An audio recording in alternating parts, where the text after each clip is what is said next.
Hi guys and welcome to Tech Tips. We are covering another announcement from the Computex 2018 event.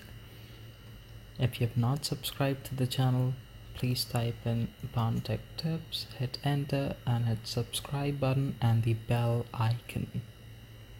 I've uploaded a lot of videos about the Computex 2018 event.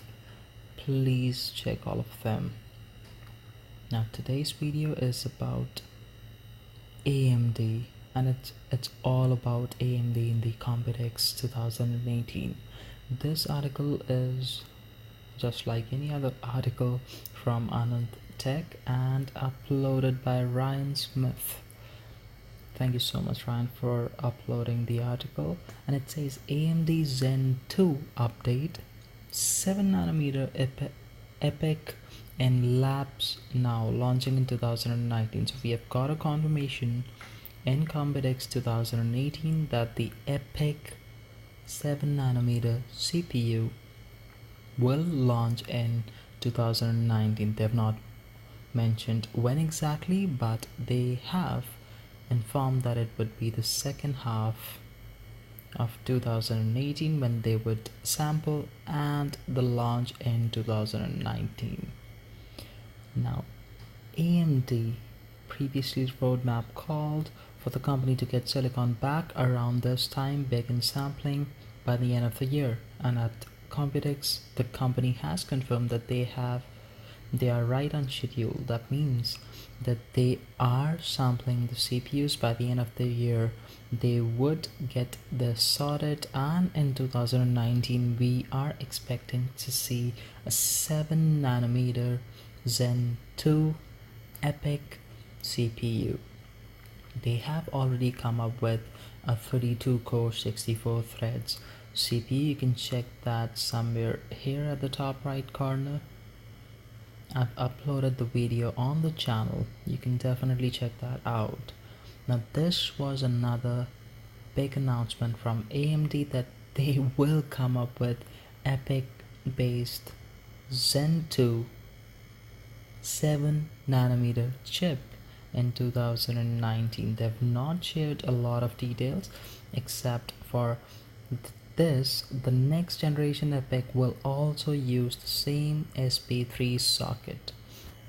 So AMD is keeping the approach as it was in the FX series when we had AM3 sockets. All the CPUs could be equipped on the same motherboard. In the Ryzen, we have the same motherboard platform on which we can equip the CPU. It is the same with Epyc. For the SP3 socket, the Epyc second generation will work, and we've got a confirmation from a lot of articles that it would be completely compatible with the same socket. It goes without saying that the second generation Epyc will be even more important for AMD than the first generation. The long lead time and general cautiousness of several vendors and data centers customer means that the industry by and large treated the first generation Epyc as AMD's chance to prove that it had corrected its ways in the data center, which is absolutely correct. AMD had lost their path, but in the last 2 years, I would say AMD has definitely come up with great processors at affordable price.